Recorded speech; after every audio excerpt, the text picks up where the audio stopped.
Hello ladies and gentlemen, Nick here and welcome to my review of Doctor Who Series 5 Episode 11, The Lodger. Now, after the very heavy-hitting Vincent and the Doctor and quite a few other episodes where we got quite a lot of character story, lots of emotional heavy hittings, and a couple of scary stories, I think, as I said at the end of my review of Vincent and the Doctor, it's time for a story that's a little bit more fun before we get to the grand finale. So, that's exactly what we get with The Lodger. It's a simple, small, fun, enjoyable story. Well, that depends on how much you like James Corden. I like James Corden. I have no problem with him. I can understand some people's issues with him, but I don't have any issues with him. So, as I'm okay, in fact, I even like James Corden, I like this episode. I don't think it's a spectacular episode. It's not gonna light up the world or anything. It's no Genesis of the Daleks or even a Rose. It's not gonna be anything special. It's not going to do anything special. It's a fine, simple, fun, enjoyable, likable episode, depending on your likability of James Corden. But it's just fine. It's nothing special, but it's fine. It's fluff. It's filler. It's a budget saving episode. It's fine. Just as a budget saving filler episode, it's fine. So the plot sees the 11th Doctor, played by Matt Smith, being he lands in Colchester, but he's then separated from the TARDIS and Amy Pond, who is trapped inside, due to some there's another TARDIS, not a Time Lord TARDIS, but someone's attempt to build a TARDIS. And they are attempting to lure humans in because the pilots as the crew are dead. And as it's doing that, it causes the TARDIS to be unable to land, and the Doctor is then separated from Amy, who could easily have been thrown into the time vortex. However, following the events of these stories, Amy goes and puts a ad in the shop window, underneath the notice for a flat belonging to Craig Owens, played by James Corden, who is looking for a flatmate. And so Amy's put the note in there to let the Doctor know where to go. So once the story's over, she will be able to go and do that when they've sorted everything out. So the Doctor goes to Anne Rickman Road to share a flat with this man known as Craig Owens. So that's basically the plot of the story. The Doctor is sharing a flat with this man, and he has to pass off as a normal basically a normal man, normal human man, in order to try and investigate what's going on upstairs in the flat above, and eventually find a way to stop it, but without having to be too suspicious to the person upstairs, as well as also to pass as a plain ordinary human to his definitely human flatmate. So yeah, that's basically the story. And like I said, it's fine, it's enjoyable, it's likable, it's fun. I know some people won't probably like it because it's Doctor Who is just doing a mundane everyday life thing. I know Stuart Hardy wasn't too impressed with this story or its sequel Closing Time back when he did his reviews on those two stories back a few years ago. I think 2013, 2014. He did the reviews, might even have been 2012, 12, 13, 14. But yeah, I can understand why some people wouldn't be so impressed with these stories, because it is the Doctor going out and doing a mundane life thing, and unlike the Power of Three, where he's got this big mystery to keep him there, here he's got a mystery as well, but it's something he can solve easily, and he's just buying his time in order to try and do his investigation. But pretending to be a normal human in the meantime. But, that actually works. It's nice to experiment once in a while. It's nice to have a bit of fun, enjoyable, and it's quite funny to have the Doctor try to pass as a normal human being and kind of failing.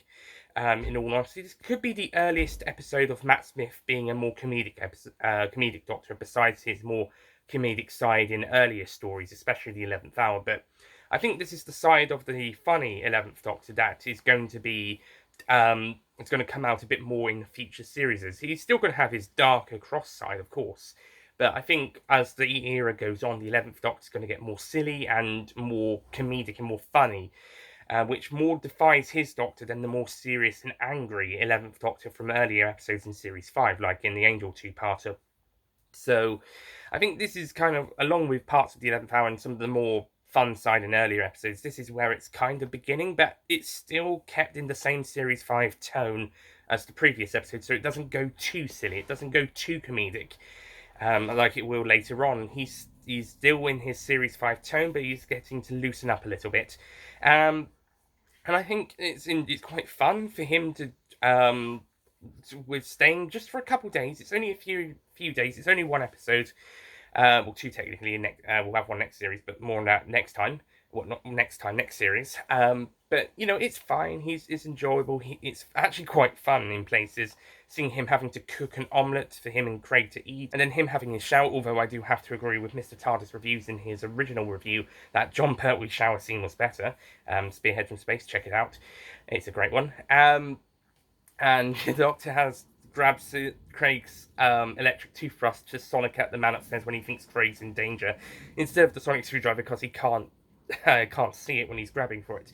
That's incredibly funny. And a fun fact that the Doctor Who proms in 2010, we've only had 3 Doctor Who proms, but the 2010 one, the second of the 3, had a little thing from the 11th Doctor interacting with the audience, talking to him, and he said he would be okay because he's in a bit of trouble. He would be okay so long as he has his sonic screwdriver, and he had Craig's electric toothbrush with him. That was incredibly funny.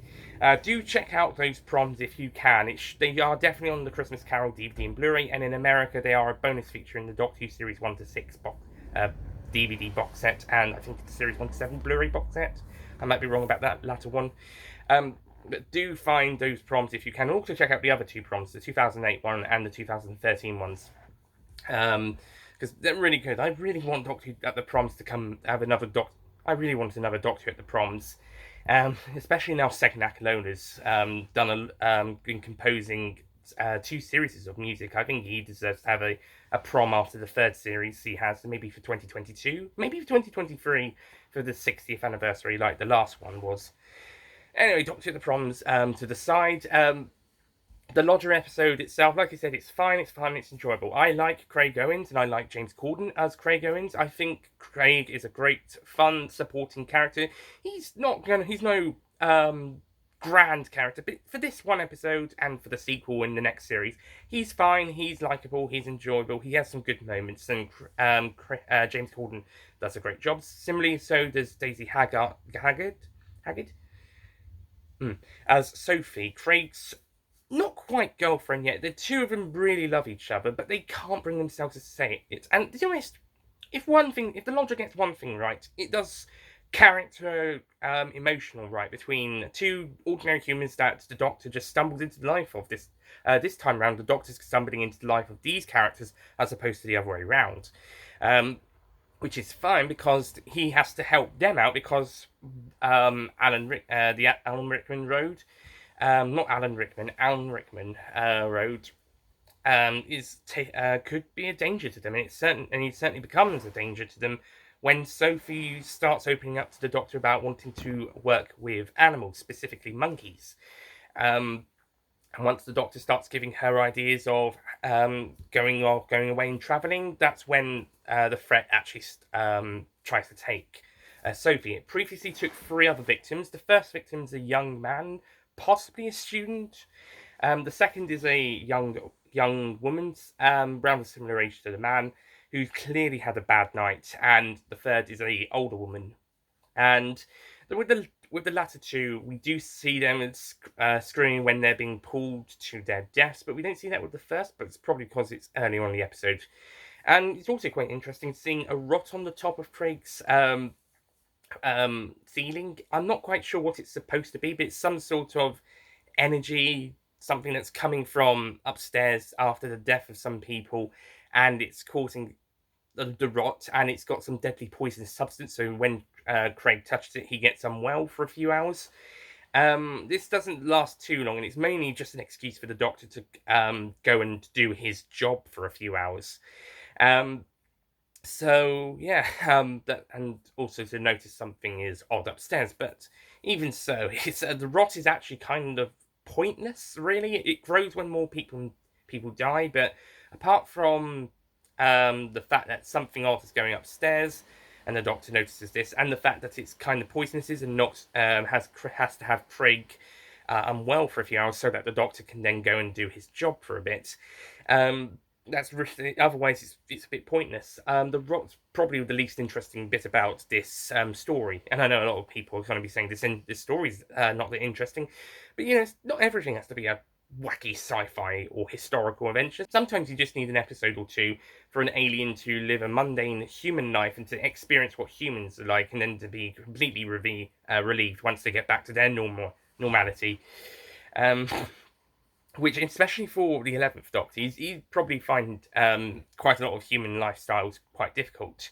We'll see this in a bit more detail and context in the Power of 3 in Series 7. So yeah, that's basically the logic. Oh, and also Matt Smith gets to play football in this episode, as he was hoping to be a professional footballer until he had an injury, so he wasn't able to play professionally.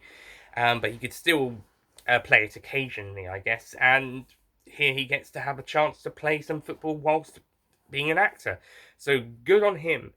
Although it is quite funny that the 12th Doctor in the first episode of Class will say that football is a rubbish game when his predecessor literally loved playing it. It's also a nice contrast to Peter Davison's 5th Doctor playing cricket in Black Orchid. I wonder if the 6th Doctor considers cricket to be beneath him like the 12th Doctor does football. But yeah, that's about it. I also have this book. It's over on bookshelf over there, but it's hidden behind quite a few other books. A book about Matt Smith, how he becoming the Doctor, and some of the stories in all of the stories in Series 5. A nice book about the new 11th Doctor and his first series.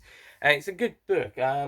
Maybe at the end I might be able to dig it out and show you. Oh, here's the book I was talking about just a few minutes ago. The 11th Doctor, Matt Smith, and it's talked about Matt Smith and becoming a little bit and becoming the 11th Doctor. I liked it when I read this a few years ago, and yeah, it's got some stuff about the 11th Doctor and Amy Pond, the stories of Series 5, and where things may come. So maybe I need to reread this. It might be a good one to read to talk about properly at a later date. But I liked reading it when I was younger, so yeah, it's a good book. But to wrap up the review, I think The Lodger is a fine, fun, enjoyable episode. Not much of a story, but it's still pretty good. I also like it introduced the Doctor talking to a cat. I think that was quite funny. Hi everyone, and Nick from the future here, jumping in this review. I was actually going to give this review a 6 out of 10. I was originally going to give it a 7 out of 10, but I then decided to give it a 6 out of 10 because the story was just a bit plain. It was a bit simple, not really that much, but it is a really fun story. I really do like it, so I decided again, whilst the video was actually in editing, that I would give it a 7 out of 10. So I'm going to be giving The Lodger a 7 out of 10.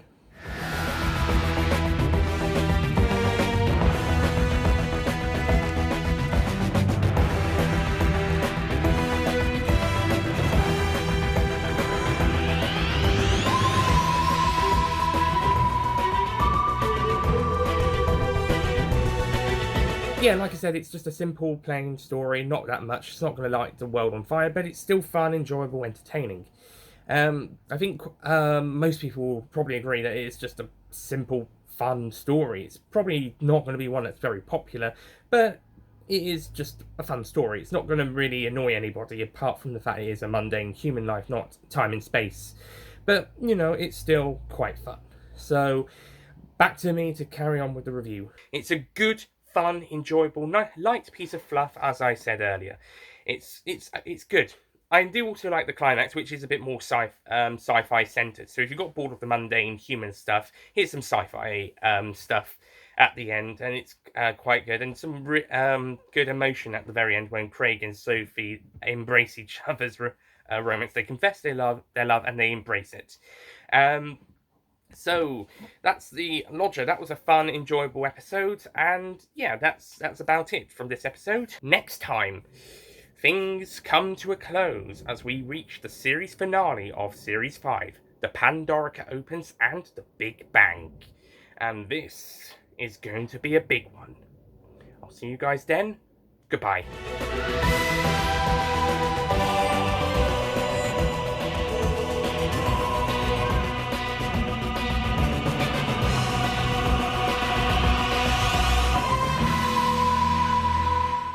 Don't forget to click below to subscribe to the official Nicholas Payne Retro YouTube channel.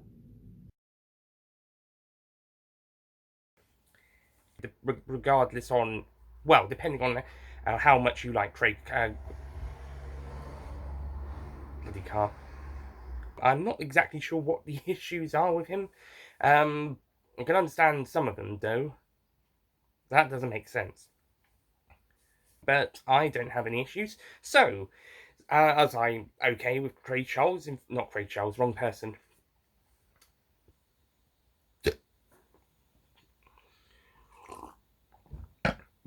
And then him having his shower jumper, we had a... Sometimes you can just have the odd episode to have an alien trying to live a mundane life, and you're like... So, store, overall, I think The Lodger, I would give it, I was going to give it a 7. I was thinking 7, but I thought that might be a bit too nice. It is a basic story. There isn't a much. It's a lot of fun, though. So I will be passing The Lodger at 6 out of 10. I do think it's a good story. It's a good 6 out of 10 as opposed to a mediocre 6 out of 10. Next time, the end of time has come. I'm joking, it's the Pandora Code. Anyway, oh, and one more.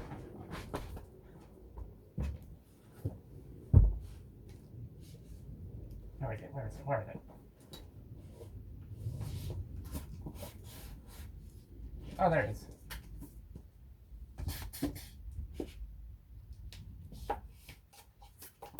I feel like the Doctor and Vincent Vincent and the Doctor. Okay, that bit was to be included before the end of the video. Okay. When it's at the end of the video, before I say that's it from me. Okay. Good luck.